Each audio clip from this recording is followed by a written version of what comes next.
25শে বৈশাখের সকালে ব্রিগেডে বিজেপি সরকারের শপথ গ্রহণ অনুষ্ঠান। শনিবার সকাল 11টা নাগাদ ব্রিগেডে নতুন বিজেপি সরকারের শপথ গ্রহণ, আর সেই অনুষ্ঠানে থাকবেন প্রধানমন্ত্রী, কেন্দ্রীয় স্বরাষ্ট্রমন্ত্রী। শনিবার সকাল 10:30টা নাগাদ কলকাতায় এসে পৌঁছবেন প্রধানমন্ত্রী নরেন্দ্র মোদী। আর কাল দুপুরে যেরকম জানা যাচ্ছে ইতিমধ্যেই যে রাজ্যে আসছেন অমিত শাহ। সরাসরি আমাদের প্রতিনিধি দীপক ঘোষ এই মুহূর্তে রয়েছেন। দীপক, একদম শনিবার দিন যে ব্রিগেডে সভা রয়েছে, শপথ গ্রহণ অনুষ্ঠান বিজেপির, সেখানে কারা কারা থাকছেন? দেখো, প্রধানমন্ত্রী নিজে থাকছেন। প্রধানমন্ত্রী সেদিনই সকাল 10:30টার সময় এসে কলকাতায় পৌঁছাবেন। সেখান থেকে সরাসরি তাকে চলে আসবেন তিনি সভাস্থলে, ব্রিগেড প্যারেড গ্রাউন্ডে। সেখানে শপথ গ্রহণ অনুষ্ঠান শুরু হবে 11টায়। অনুষ্ঠানের সময় যদিও 10টার সময় রাখা হয়েছে, কিন্তু শপথ গ্রহণ পর্ব শুরু হতে হতে 11টা বাজবে।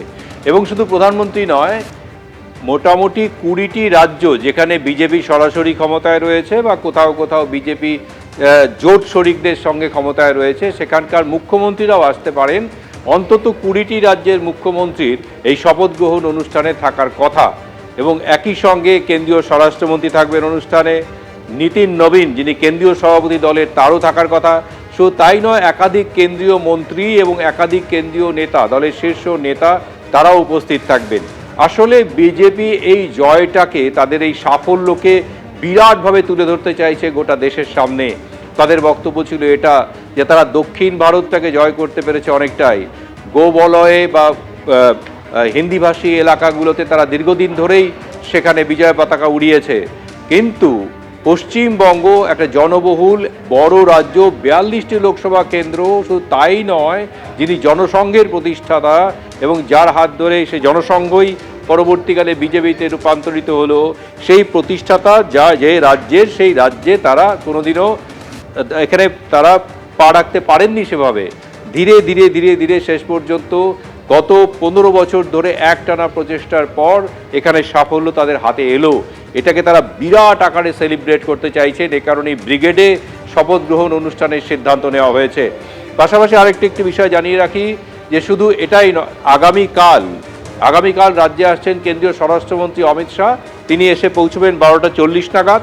2টো থেকে একটানা পরিষদীয় দলের বৈঠক হবে। বৈঠক শেষে ঘোষণা করা হবে পরিষদীয় দলের নেতাকে, এবং তিনি রাজ্যপালের সঙ্গে গিয়ে দেখা করবেন, সরকার গঠনের দাবি জানাবেন। শনিবারে তিনি শপথ নেবেন। তিনি মুখ্যমন্ত্রী হিসেবে শপথ নেবেন। শুধু তাই নয়, একাধিক মুখকে আমরা দেখতে পারবো যারা মন্ত্রী হিসেবেও শপথ নেবেন, এবং বেশ কিছু মন্ত্রী পরবর্তীতে শপথ নেবেন। কিন্তু কিছু মন্ত্রীকে অন্তত শপথ গ্রহণ অনুষ্ঠানের দিন শনিবার তাদেরকে শপথ নেওয়ানো হবে, এবং দপ্তর বন্টন পরবর্তীকালে হতে পারে। দপ্তর ঘোষণা প্রথম দিন হওয়ার সম্ভাবনা কম। কিছু নাম ঘোরাফেরা করছে। কারা? একদম বেশ, হ্যাঁ দীপক বলো। কিছু নাম ঘোরাফেরা করছে, যে নামগুলো মন্ত্রিসভায় ঠাঁই পেতে পারে। যেমন কয়েকটা নাম বলছি: অগ্নিমিত্রা পাল, রূপা গঙ্গোপাধ্যায়, স্বপন দাশগুপ্ত, অজিত কুমার জানা, শঙ্কর ঘোষ, নিশীথ প্রামাণিক, সৌরভ শিকদার। নিশীথ প্রামাণিক একসময় কেন্দ্রীয় স্বরাষ্ট্র মন্ত্রকের তিনি রাষ্ট্রমন্ত্রী ছিলেন, পরে তিনি হেরে যান। তপন শিকদারের ভাইপো সৌরভ শিকদার, তিনি মন্ত্রিসভায় ঠাঁই পেতে পারেন। শারদৎ মুখোপাধ্যায়, ইন্দ্রনীল খা, দিলীপ ঘোষ, দীপাঞ্জন চক্রবর্তী, জুয়েল মুর্মু, নমন রায়, দীপক বর্মন, বঙ্কিম ঘোষ, সজল ঘোষ, রুদ্রনীল ঘোষ, সুব্রত ঠাকুর। এবং আরেকটা গুরুত্বপূর্ণ বিষয় হলো যে স্পিকার পদে কে থাকবেন। শোনা যাচ্ছে স্পিকার পদে থাকবেন তাপস রায়, কারণ তিনি সবচেয়ে বর্ষীয়ান বিধায়ক। এই বিজেপি যতজন বিধায়ক জিতে এসেছেন তার মধ্যে সবচেয়ে অভিজ্ঞতা সম্পন্ন এবং বর্ষীয়ান বিধায়ক। সুতরাং এর মধ্যে কিছু সংযোজন বিয়োজন হতে পারে। মোটামুটি এই কটি নাম সামনে এসছে। আগামী শনিবার স্পষ্ট হবে যে কে মন্ত্রী পদ পেতে চলেছেন, আগামী দিনের সরকার কার নেতৃত্বে হতে চলেছে। একদম দীপক, তুমি আমাদের সঙ্গে থাকো। তবে যা তথ্য পাওয়া যাচ্ছে যে আজ রাতেই কলকাতায় আসছেন কেন্দ্রীয় স্বরাষ্ট্রমন্ত্রী অমিত শাহ। আরও একবার জানিয়ে রাখবো যে আজ রাতেই কলকাতায় আসছেন কেন্দ্রীয় স্বরাষ্ট্রমন্ত্রী অমিত শাহ। ব্রিগেডে এই এক বিরাট অনুষ্ঠান রয়েছে, শপথ গ্রহণ অনুষ্ঠান। তা নিয়ে বিজেপি নেতা দেবজিৎ সরকার কি বলছেন এবং সিপি অজয় নন্দা কি বলছেন, শুনুন। আমাদের এখানে পার্টির তরফ থেকে যেটুকু দেখা সেটুকুই দেখতে এলাম। ব্যবস্থা মোটামুটি আশা করি ভালোই হবে। পশ্চিমবঙ্গের প্রথম বাঙালির সরকার, জনতার সরকার, পশ্চিমবঙ্গবাসীর সরকার।